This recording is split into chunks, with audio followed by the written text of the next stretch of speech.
Bienvenidos de regreso a Biblia y Teología con el Dr. Larry Trotter. Esperemos disfruten el siguiente episodio.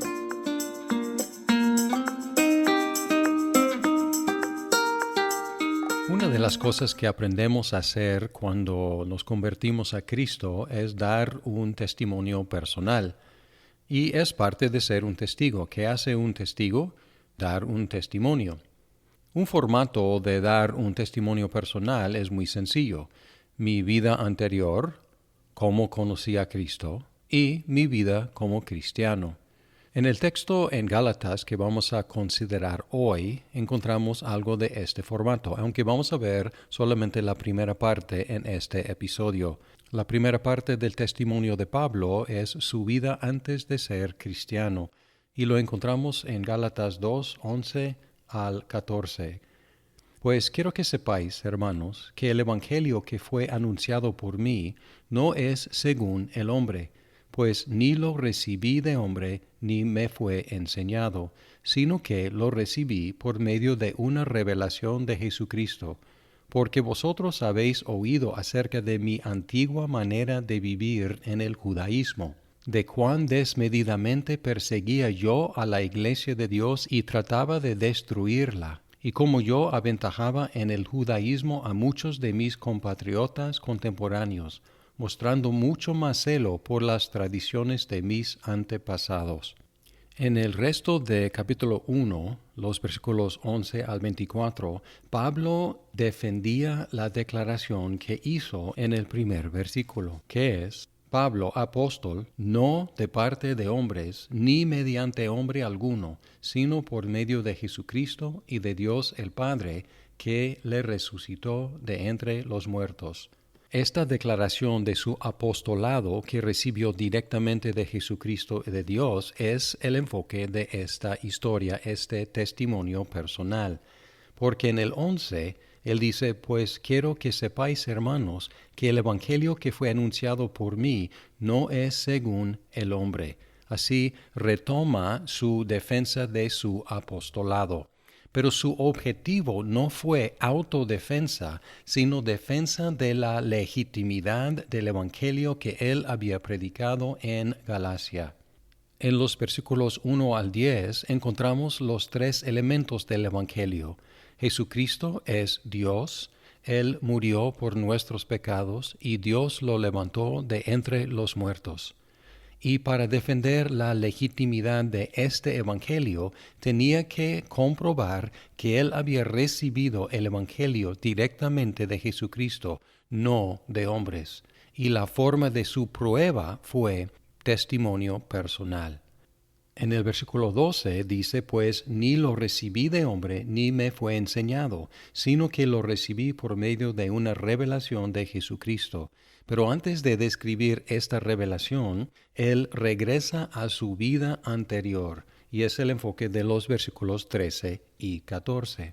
Empezó hablando de su vida anterior, mencionando algo bien conocido y admitido por todos, que él había sido un judío extremadamente celoso. Versículo 14. Y como yo aventajaba en el judaísmo a muchos de mis compatriotas contemporáneos, mostrando mucho más celo por las tradiciones de mis antepasados. Y su celo era tan fuerte, tan grande, que él violentamente trató de exterminar la iglesia cristiana, lo cual admite en el versículo 13. Porque vosotros habéis oído acerca de mi antigua manera de vivir en el judaísmo, de cuán desmedidamente perseguía yo a la iglesia de Dios y trataba de destruirla. Es notorio cuántas veces Pablo menciona este aspecto de su vida anterior, y fue su vergüenza mayor. Y es sorprendente porque ¿qué hacemos normalmente con las cosas vergonzosas de nuestras vidas? Las ocultamos, queremos evitar mencionarlas. Pero Pablo varias veces él menciona que él fue un perseguidor de la iglesia, lo cual le daba mucha vergüenza después, pero no omitió mencionarlo porque era parte importante de su testimonio. Y vamos a revisar cuántas veces él mencionó su carrera como perseguidor de la iglesia. Hechos capítulo 22, versículos 4 y 5.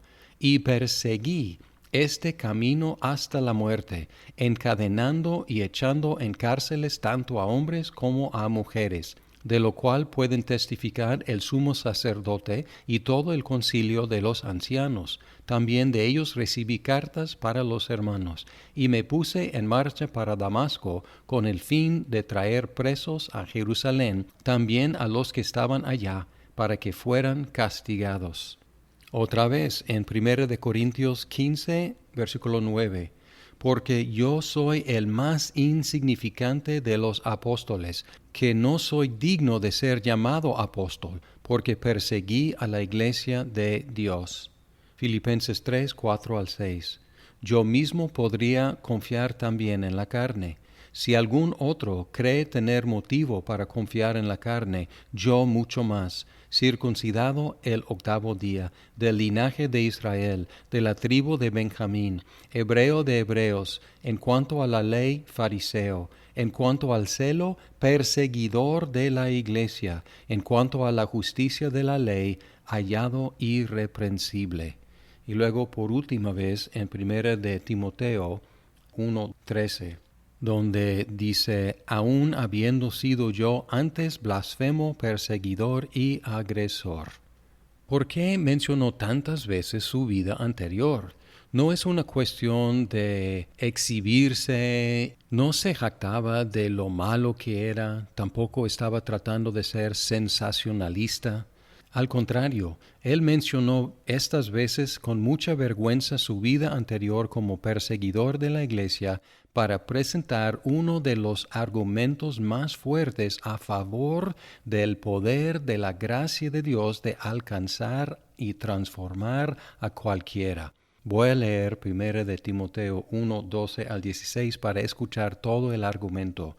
Dice aquí, doy gracias a Cristo Jesús nuestro Señor, que me ha fortalecido, porque me tuvo por fiel, poniéndome en el ministerio, aun habiendo sido yo antes blasfemo, perseguidor y agresor.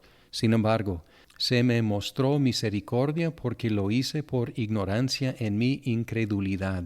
Pero la gracia de nuestro Señor fue más que abundante con la fe y el amor que se hallan en Cristo Jesús. Palabra fiel y digna de ser aceptada por todos. Cristo Jesús vino al mundo para salvar a los pecadores, entre los cuales yo soy el primero. Sin embargo, por esto hallé misericordia, para que en mí, como el primero, Jesucristo demostrara toda su paciencia como un ejemplo para los que habrían de creer en él para vida eterna. El argumento es, si Dios pudo salvarme a mí, el peor de los pecadores, Dios puede salvar a cualquiera. Él dio su testimonio y lo vergonzoso de su vida anterior, no para gloriarse en el pecado, sino para gloriarse en el poder de la gracia de Dios para salvar a cualquiera, como el ejemplo mayor del poder de la gracia de Dios. Por lo tanto, él pudo decir con toda confianza, palabra fiel y digna de ser aceptada por todos, Cristo Jesús vino al mundo para salvar a los pecadores. Si Cristo pudo salvar a Pablo, Cristo puede salvarte a ti. Por lo tanto, hay que aceptar esta palabra digna de ser aceptada. Cristo vino al mundo para salvar a los pecadores.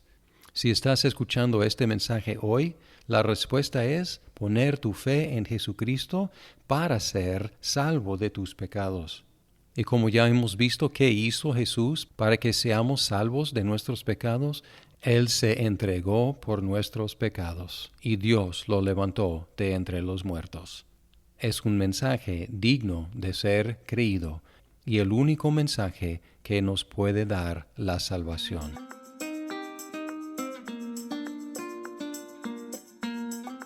Muchas gracias por escuchar este episodio de Biblia y Teología. Esperamos que el programa sea de provecho para su vida. ¡Hasta pronto!